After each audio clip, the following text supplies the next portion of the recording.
कि ये खदानों को रद्दी समझकर बेच डालेगा, चंदन को अगरबत्ती समझ करके बेच डालेगा, और हमने सत्ता की हुकूमत दे दी है चाय बेचने वाले को, ये पूरे भारत को चाय पत्ती समझ करके बेच डालेगा।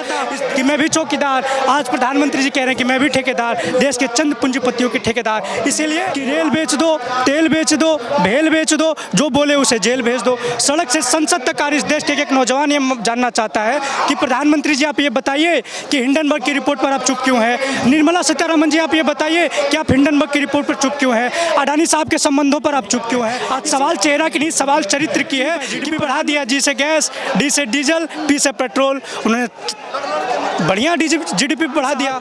वोट सीता के पति के नाम पर मांगते हैं और काम नीता के पति के लिए कर रहे हैं। हमारे साथ रवि पांडे हैं जो युवा चेहरा है और राजनीति को बहुत बारीकी से समझ रहा है। अडानी मामले को लेकर आम आदमी पार्टी धरना दे रही है, उधर कांग्रेस भी लगातार सवाल पूछ रही है, लेकिन युवा क्या चाहता है और युवा क्या देख रहा है इस राजनीति को लेकर और सरकार के कामकाज से कितना खुश?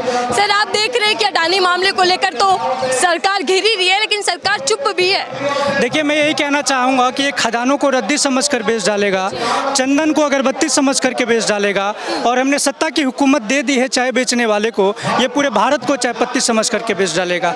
इस देश के लोगों के सपनों को व्यापार करने की जो काम किया जा रहा है प्रधानमंत्री जी और इनके सरकार के द्वारा, देश के मजदूरों, श्रमिकों, किसानों के जो पैसे को अडानी साहब के साथ व्यापार करने की कोशिश किया जा रहा है, उनके सपनों को बचाने के लिए, उनके भविष्य को बचाने के लिए, उनके नेतृत्व को बचाने के लिए आज आम आदमी पार्टी यहाँ सड़कों पर उतरी है। और आम आदमी पार्टी की यही मांग है कि जो हिंडनबर्ग की रिपोर्ट है, उस रिपोर्ट पर आदरणीय देश के प्रधानमंत्री जी चुप क्यों हैं? अडानी साहब के संबंधों पर वो बोलना क्यों नहीं चाह रहे हैं? इसलिए हमारे पार्टी के सांसद संजय सिंह जी ने कहा है कि इनकी पहले तो एक वीज़ा जब्त होनी चाहिए और इसके बाद जेपीसी की गठन होनी चाहिए, और इसी मांग को लेकर के आज आम आदमी पार्टी सड़कों पर उतरी है। विपक्ष तो लगातार मांग कर रहा है, चाहे वो कांग्रेस पार्टी हो या अन्य दल विपक्ष के, संसद में भी घेराव कर रहे हैं और सड़क पर भी। लेकिन सवाल ये कि पीएम मोदी आते हैं, 90 मिनट का भाषण देते हैं, लेकिन जवाब नहीं दे रहे वो। देखिए, प्रधानमंत्री जी को कॉमेडी करने की आदत हो गई है और संसद में आते हैं, मस्खरी करके चले जाते हैं, उनके पीछे तालियां बजती हैं, उनके सांसद मोदी मोदी के नारा लगाते हैं, वही उन्होंने इसको देश समझ लिया है।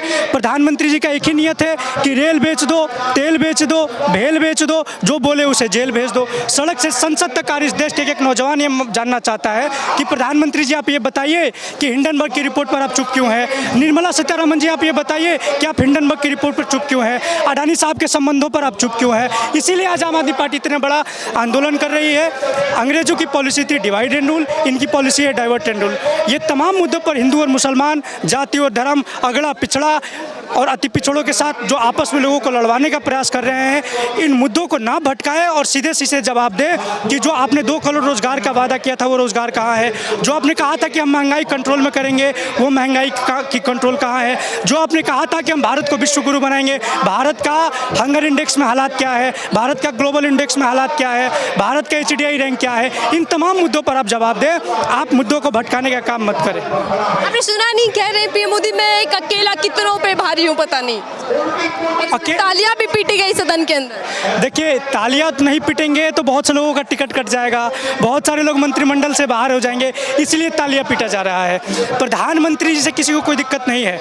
आज सवाल नेता की नहीं, सवाल नीति की है कि जिस नीति के साथ प्रधानमंत्री जी देश के सत्ता पर विराजित हुए थे, उस नीति को पूरा कर रहे हैं कि नहीं कर रहे हैं। आज सवाल चेहरा की नहीं, सवाल चरित्र की है कि प्रधानमंत्री जी ने जिन वादों के साथ देश की सत्ता पर काबिज हुए थे, आज काम कर रहे हैं कि नहीं कर रहे हैं। कोई भी व्यक्ति देश के प्रधानमंत्री जी पर हमला नहीं बोल रहा है, उनकी गलत नीतियों के खिलाफ बोल रहे हैं, उनके गलत नेतृत्व के खिलाफ बोल रहे हैं, उनके गलत एजेंडे के खिलाफ बोल रहे हैं, और इस देश के गरीबों और मजदूरों को पैसों के साथ, सपनों के साथ जो व्यापार कर रहे हैं उसके खिलाफ बोल रहे हैं। इसीलिए हमें कहना चाहते हैं कि जल्द से जल्द अडानी साहब के इस मामले को प्रधानमंत्री जी निष्पक्ष जांच कराएं और संसद में अपने बात बताएं कि उनके साथ इनका क्या संबंध है। वो कह रहे हैं कि विपक्ष एक साथ है, फिर भी मोदी उन पर भारी पड़ रहे हैं, मोदी के सामने नहीं चल पा रही किसी की। लोकतंत्र में यही घमंड तो इनको खाएगा।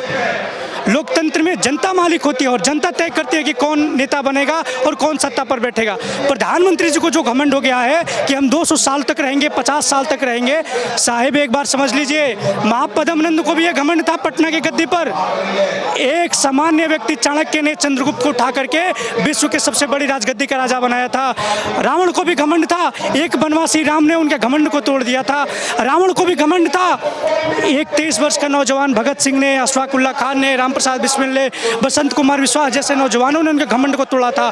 तो आपसे साहब हाथ जोड़ करके निवेदन है कि आप घमंड मत करिए, लोकतंत्र में घमंड नहीं चलता है। और इसीलिए आज आम आदमी पार्टी ये कह रही है कि हमें लोकतंत्र को बचाने की ज़रूरत है, भारत के संविधान को बचाने की ज़रूरत है। जिस संविधान में लिखा है कि हम भारत के लोग, उस हम शब्द में भारत के तमाम संस्कृति को, भारत के तमाम मजहब को, भारत के तमाम प्रणाली को बचाने की ज़रूरत है। कुछ लोग तो कह रहे हैं कि हिंदू राष्ट्र बनाने की जरूरत है, हिंदू राष्ट्र होना चाहिए भारत। हमें रोजगार चाहिए, हमें महंगाई से निजात चाहिए। प्रधानमंत्री जी बोले थे मैं जीडीपी बढ़ाऊंगा, लोग समझ नहीं पाए। जीडीपी बढ़ा दिया, जी से गैस, डी से डीजल, पी से पेट्रोल, उन्होंने बढ़िया जीडीपी बढ़ा दिया। और देश में भक्त बैठे हुए हैं, प्रधानमंत्री जी काम उनके लिए नहीं करते हैं, भक्तों के लिए काम नहीं करते हैं। प्रधानमंत्री जी काम उनके लिए करते हैं वो जिनके वो भक्त हैं, जैसे अडानी साहब, जैसे अंबानी साहब।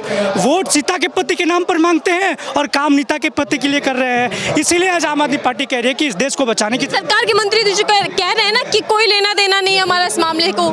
सरकार ने कहा था नोटबंदी के मुद्दे पर कि भाइयों और बहनों, अगर 50 दिन में हालात सुधरे नहीं तो आप बताइए कि 150 लोगों की मौत हुई, इसका जिम्मेदार कौन है? प्रधानमंत्री जी ने इसी किसान आंदोलन में कहा था कि किसानों की इस भविष्य को बनाने का सवाल है। और साहब ने जब 750 किसानों की मौत हो गई, उसके बाद उन्होंने पॉलिसी वापस ले ली। हम ये सवाल पूछ रहे हैं कि इनके तमाम एजेंडा लगातार फेल साबित हुए हैं। आप यही बताइए कि अगर किसानों की पॉलिसी अच्छी थी तो आपने वापस क्यों लिया, और अगर खराब थी तो विपक्ष के कहने पर आपने वापस क्यों नहीं लिया? 750 किसानों की मौत हुई किसान आंदोलन में। मोदी जी कह रहे कितना भी आरोप लगाते रहो, सब साबित नहीं कर पाओगे। आप कितनी भी कीचड़ उछाल लो, बिल्कुल साबित नहीं कर पाएंगे, क्योंकि उनका घमंड बता रहा है कि उन्होंने आईटी, ईडी और सीबीआई को अपने गिरफ्त में ले लिया है। भाजपा के 3 जमाई आईटी, ईडी और सीबीआई।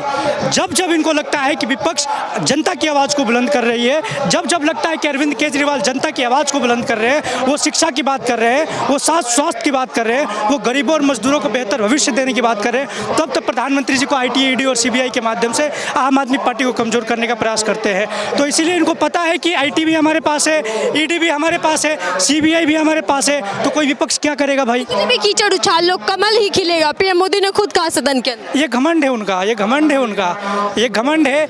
ये घमंड 1975 में इंदिरा जी को भी हुआ था। पटना के और सूरत के छात्रों ने उनके घमंड को तोड़ा था जयप्रकाश बाबू के आंदोलन में, और उस आंदोलन ने बताया था कि लोकतंत्र में घमंड नहीं चलता है, लोकतंत्र में जनता का मत चलता है, जनमत से लोग प्रधानमंत्री या मुख्यमंत्री बनते हैं। तो प्रधानमंत्री जी के घमंड नहीं चलेगा, जनमत चलेगा। हम लोकतंत्र को बचाने के लिए, जनमत को बचाने के लिए इस सड़क पर उतरे। जब अब 24 का चुनाव है, युवा का क्या किरदार निभाने वाले, क्या अहम रोल रहेगा? देखिए, जब 18 वर्ष के एक नौजवान 2014 में कमल का फूल पर बटन दबाया पोलिंग स्टेशन पर जा करके, उसको ये नहीं पता था कि ये सरकार मुझे फूल बनाने वाली है, लेकिन आज इस नौजवानों को पता चल गया कि सरकार ने फूल बनाया। अग्निवीर और अग्निपथ ला करके देश के इस नौजवानों के भविष्य को। लखनऊ में छात्रों पर लाठियां चलाई गई, पूर्णिया में छात्रों को मारा गया। प्रधानमंत्री जी का पहले नारा क्या था कि हम हर साल 2 करोड़ रोजगार देंगे, आज कह रहे हैं कि रोजगार मांगोगे तो लाठी डंडे मार देंगे। प्रधानमंत्री जी का नारा था कि मैं देश नहीं झुकने दूंगा, आज कह रहे हैं कि मैं देश नहीं टिकने दूंगा, देश की सारी सरकारी संपत्तियों को अपने मित्रों के हवाले कर दूंगा। प्रधानमंत्री जी ने 2014 में कहा था कि मैं भी चौकीदार, आज प्रधानमंत्री जी कह रहे हैं कि मैं भी ठेकेदार, देश के चंद पूंजीपतियों के ठेकेदार। इसीलिए आज देश के छात्र और नौजवान जो शिक्षा का बजट काट करके 200 करोड़ रुपए को दिए गए हैं, इन तमाम मुद्दों पर इस देश के नौजवान नाराज हैं, और 2024 में इनको जवाब दिया जाएगा कि साहब लोकतंत्र में जनमत चलता है और जनमत से तय होगा, आपका घमंड से तय नहीं होगा। बहुत बहुत धन्यवाद। देखिए